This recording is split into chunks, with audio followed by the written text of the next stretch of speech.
Sebenarnya mana-mana masjid pada malam Jumaat ada dua benda yang mereka buat. Yang pertama, majlis bacaan Yasin. Dan yang kedua, amalan tahlil arwah. Itu memang dah jadi amalan ratusan tahun. Jadi Masjid Rahang kita mungkin ambil setengah aja. Kita ambil bacaan Yasin dan kita niatkan supaya pahala bacaan tu dihadiahkan kepada roh arwah yang kita niatkan. Maulana Zakaria rahmatullah alaih dalam kitab dia Fadilat Sedekah, dia telah bawa satu kisah tentang Rabiyatul Adawiyah. Satu orang ahlullah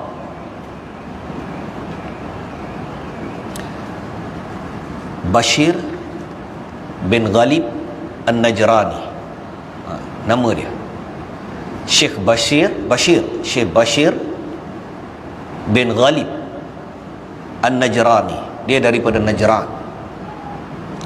Dia hidup di zaman Rabiyatul Adawiyah, satu orang wali wanita. Kita biasa dengar kan Rabiyatul Adawiyah. Ramai ulama, ramai para ahlullah yang mengambil riwayat daripada mana mengambil nasihat agama ni daripada Rabiyatul Adawiyah. Jadi Syekh Abu Bashir bin Ghalib An-Najrani ni, dia kata apabila Rabiyatul Adawiyah meninggal dunia, selama beberapa tahun,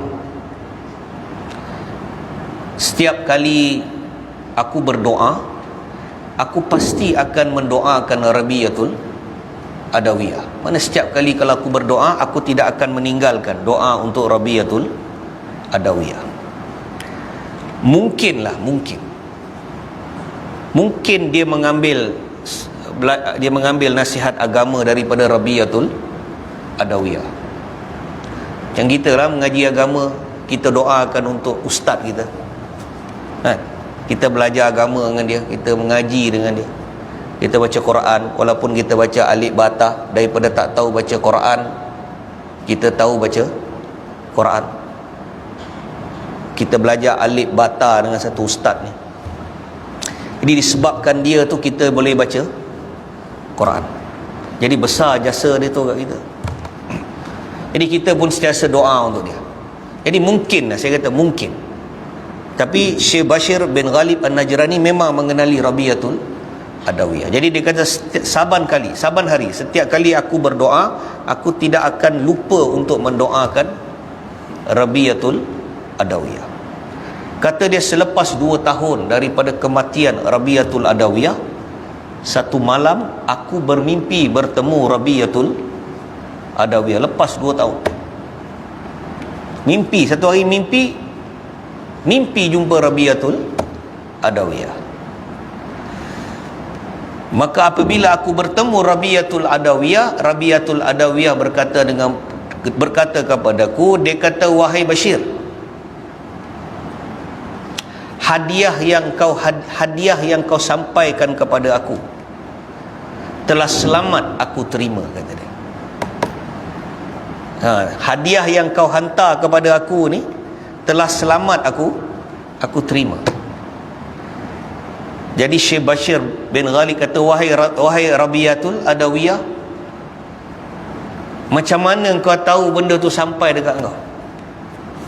Dia kata, wahai Bashir, doa engkau terhadap aku ini dihantar kepada aku di dalam sebuah talam yang diperbuat daripada nur dan ditutup dengan sehelai kain daripada sutera. Tuan-tuan, saya beritahu, ini bukan hadis. Sebab kita punya Al Jazeera ni dia rekod. Kita ada satu Al Jazeera dekat sini. dia rekod. Nanti orang komen merepek-repek lagi. Bukan semua pandai dalam Facebook ni. Yang tak datang masjid pun tengok kuliah juga. Lepas tu dia tangan gatal. Mengaji pemalas, tapi tangan gatal. Ini bukan hadis, ini qasas, ini kisah. Dan kisah ini berkaitan mimpi Syekh Ghalib An-Najrani. Dan kata para ulama, mimpi orang-orang saleh adalah al-mubasyirat.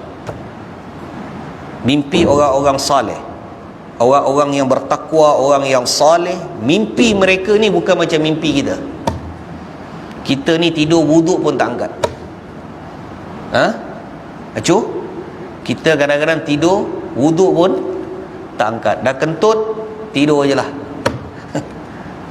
Malas nak angkat wuduk. Kita tidur macam tu. Kadang-kadang kita wuduk, kadang-kadang tak wuduk. Itu kita. Jadi tidur orang soleh ni dia jaga tertib dia. Dan al-mubasyirat, orang soleh ni, para ahlullah, mimpi mereka kata para ulama adalah al-mubasyirat, satu benda yang menggembirakan. Satu benda yang menggembirakan. Sebab Nabi tak ada dah. Kalau Nabi masih hidup, wahyu yang datang kepada Nabi sallallahu alaihi wasallam ni berbagai bentuk. Mimpi Nabi pun jadi syariat. Nabi punya mimpi pun jadi syariat. Bukan main-main. Tapi Nabi tak ada. Jadi bila Nabi sudah tidak ada, perkabaran berita gembira itu masih diberikan oleh Allah melalui mimpi orang-orang yang saleh. Asalkan mimpi itu bukanlah menyanggahi syariat. Jadi ia suatu kisah dan dia suatu mimpi. Jadi Rabi'atul Adawiyah beritahu dengan Syekh Bashir bin Ghalib An-Najrani, dia kata, doa yang kau doakan kepada aku selama 2 tahun ni wahai Bashir, saban hari datang kepada aku. Ya, dan paling banyak datang bila tiba malam Jumaat. Bila tiba malam Jumaat, dia Sayyidul Ayyam. Imam Ibnu Qayyim rahmatullah alaih beritahu, roh mereka-mereka yang mati ni, roh itu berada di kuburan mereka. Dan bila tiba malam yang bercahaya, dia ada malam yang bercahaya dan hari yang bercahaya. Malam yang bercahaya ni, malam ni, mana malam Jumaat? Malam Jumaat. Malam ni dikenali sebagai malam yang bercahaya. Jadi daripada maghrib ni sampai isyak, sampai lepas isyak, sampai tengah malam, dan paling bagus 2-3 pagi sampai subuh. 3 pagi itu waktu prime tu. Waktu sebenarnya kita semua kena bangun. Itulah waktu kita kena ambil wuduk. Kalau boleh mandi, kita mandi. Semayang walaupun 2 rakaat. Kuliah kul wallah pun tak apa. Abang tak pandai, tak hafiz Quran, saya tahu kuliah dengan kul wallah 2 rakaat. Minta Allah kabul farma. 2 rakaat dengan ikhlas pada malam Jumaat, dengan 2 titisan air mata. Dalam Urdu dia kata Allah kabul farma. Allah pasti terima doa apa saja. Kerana malam Jumaat ni, kata Syekh Zakaria, kalau dalam banyak-banyak malam ni kau malas nak bangun tahajud, kalau dalam banyak-banyak malam ni tak boleh bangun tahajud, paling tidak pun, kata Syekh Zakaria, malam Jumaat tu jangan tinggalkan. Setiap malam tu kalau tak boleh bangun, paling tidak malam Jumaat jangan tinggalkan. Bangun, kata Syekh Zakaria. Tapi kalau dah boleh bangun malam Jumaat tu, janganlah jadikan malam Jumaat dia tahajud. tambahlah 1 atau 2 malam lagi, kata dia. Tambahlah 1 atau 2 malam. Jadi Rabi'atul Adawiyah beritahu dengan Syekh Bashir bin Ghalib An-Najrani, dia kata, doa yang kau hantar pada aku ni, kau doa untuk aku, kau doakan pengampunan untuk aku, apa saja yang kau doa itu sampai kepada aku, wahai Bashir. Tetapi dia dihantar oleh malaikat di dalam sebuah, dia sebagai hadiah, dia sebagai satu hadiah. Dia bukan sedekah, dia hadiah. Tu masa kita baca Yasin tu, kita niatkan thawab ni kita niatkan hadiah, supaya pahala bacaan kita itu dihadiahkan kepada siapa yang kita nak. Jadi pahala itu dibawa, ganjaran pahala itu dibawa. Kalau kita nak syarah panjang lebar betul ke kisah ni, nanti kan dalam YouTube kan dia apa, ini bohong punya cerita, ini ustaz penipu punya. Tapi senang je saya jawab, pergi mati dulu, pergi mati dulu, kita sama-sama mati. Sebab bila kita mati, baru kita akan menyaksikan. Agaknya orang baca Yasin malam Jumaat untuk kita. So kita dah mati, orang yang hidup kenal kita kat Majerang ni, dia pun baca Yasin. Dia pun baca Yasin. Masa tu kita boleh tengok. Datang talam, ni mana ni? Masjid Jami' Rahang. Tahu. Ada juga Masjid Jami' Rahang ingat kita. Jadi tuan-tuan, Maulana Zakaria bawa kisah ni, Syekh Bashir bin Ghalib An-Najrani. Kemudian dia bawa kisah yang kedua tentang satu orang laki-laki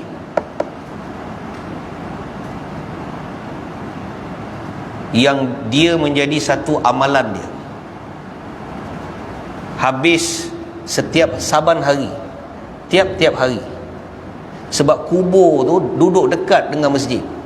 Kan kita tengok kubur-kubur ni banyak sebelah masjid. Jadi menjadi amalannya, lepas semayang asar, sebelum balik, contohlah tuan-tuan, kubur kat sebelah parking Tanah Hijaz ni, contoh kubur. Jadi lepas semayang asar, sebelum dia balik, dia kena teh kat kedai Hijaz tu. Sebelum dia balik naik kereta, dia pergi kat kubur tu. Jadi dia berdiri di satu pagar, luar pagar kubur tu, dia baca satu doa yang pendek. Dia doa pendek je. Dia kata, anasallahu wahsyatakum wa rahimah gurbatakum wa tajawaza min sayyiatikum wa qabalallahu hasanatikum. Empat dia doa. Tak ada panjang-panjang, tak ada. Dia cota doa. Doa yang kecil je. Tapi dia buat hari. Sebelum balik, dia singgah kubur tu, dia beri kat tepi kubur tu, dia pun angkat tangan, dia kata, anasallahu wahsyatakum wa rahimah gurbatakum wa tajawaza min sayyiatikum wa qabalallahu hasanatikum. Anasallahu wahsyatakum. Semoga Allah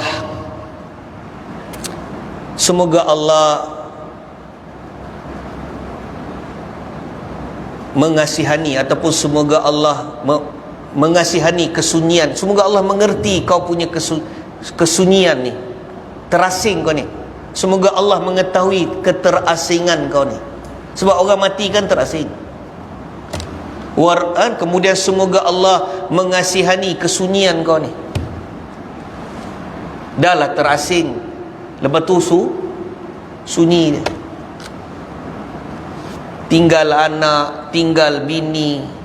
Kadang-kadang tak sedia nak tinggalkan bini, terpaksa tinggalkan.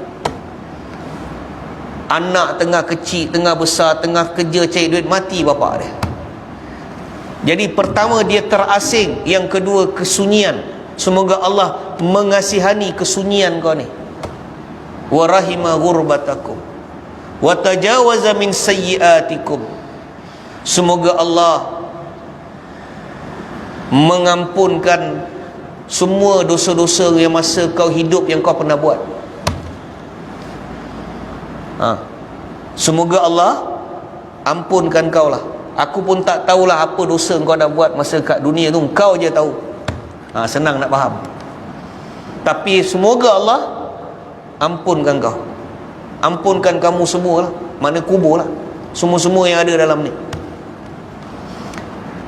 Wa rahima ghurbatakum wa min sayyi'at wa qabalallahu hasanatikum. Dan semoga, mesti ada kau hidup ni, mesti ada baik kau buat. Jahat kau macam mana pun mesti ada baik. Yang dosa-dosa tu moga-moga Allah ampunkan kau, kamu semua. Dan semoga Allah menerima baik-baik kebaikan yang dulu kau pernah buat. Itu je dia baca doa. Tapi tiap-tiap hari ba'da asar, kata Maulana Zakaria, selepas asar, satu hari kata dia, selepas asar selalu buat satu hari tu emergency, ada urgent punya hal. Kedai ijaz pun teh tak sempat minum, terus lintas jalan, masuk kereta, jalan. Tapi selalu hari-hari baca doa tu. Tapi hari ada satu hari dia terlupa, dia ada hal, dia pun cepat-cepat berlalu pergi tanpa berdoa di kuburan.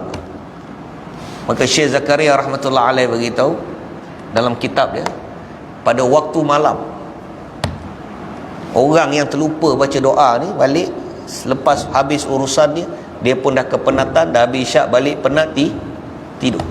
Dia kata, di dalam tiduranku aku bermimpi rumahku didatangi begitu ramai orang. Ramai orang datang berdiri depan rumah, sehingga aku jadi takut, kata dia. Apa hal orang ramai ni?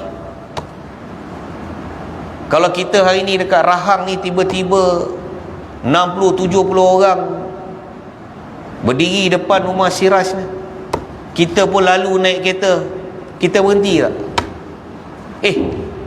Apa hal rumah Siraj ni sampai 70-80 orang ni? Mesti kita fikir apa? Ada sesuatu yang telah berlaku. Jadi kata dia, kulihat begitu ramai orang berdiri di hadapan rumahku, sehingga perasaan takut tu berada dalam mimpiku ini. Kemudian ku keluar. Kemudian bila ku keluar, salah seorang daripada orang yang menggerumuni aku ni, dia kata, wahai fulan, mengapakah hari ini tak datang berjumpa dengan kami? Jadi dia kata, siapa kalian ni? Dia kata, wahai fulan, kamilah penghuni, kami semua ni penghuni kuburan. Kami datang untuk menuntut hak kami. Dia kata, apa benda hak aku? Dia kata, doa yang kau baca ba'da asar, yang hari-hari kau baca selepas asar. Dia kata, doa apa? Dia kata, anasallahu wahsyatakum wa rahima ghurbatakum wa tajawaza min sayyiatikum wa qabalallahu hasanatikum. 4 doa tu. Dia kata, doa yang kau baca itu saban hari sampai kepada kami. Setiap kali kau baca, kau pulang, benda tu sampai. Kami terima doa tu dalam bentuk hadiah. Tetapi hari tu semalam kau tak baca, bantuan tak datang, bantuan tak sampai. Dua kisah ni. Jadi saya teringat nak cakap benda ni. Jadi bila kita buat bacaan Yasin, kita niat, kemudian di akhir doa tadi tu, kalau saya baca doa ni, tuan-tuan kena faham doa ni. Bila sampai doa tu, Allahumma ghafir lahum warhamhum wa'afihim wa'fu anhum, itu doa yang saya baca tu untuk tuan-tuan kalau niatkan arwah-arwah siapa dalam keluarga tuan-tuan yang tuan-tuan baca tadi tu, itu ada doa untuk mereka. Allahumma ghafir lahum warhamhum wa'afihim wa'fu anhum. Ya Allah, ampunkanlah dia orang ni, kasihanilah dia orang ni, Dua orang tu siapa? Orang yang kita apa? Yang kita niatkan. Allahumma ghafir lahum warhamhum wa'afihim wa'fu anhum. Allahumma ja'alhu fakakan lahum minan nar wa najatan lahum minan nar wa sitran lahum minan nar wa najatan lahum minan. Ya Allah, selamatkan dia daripada neraka, jauhkan dia daripada api neraka. Allahumma anqulhum min diqil qabri wal luhud ila jannatika jannatil khulud. Ya Allah, urusan kubur dia, lubang kubur dia tu kau lapangkan ya Allah, dan jadikanlah kubur dia satu taman daripada taman-taman syurga. Jadi itu doa dia.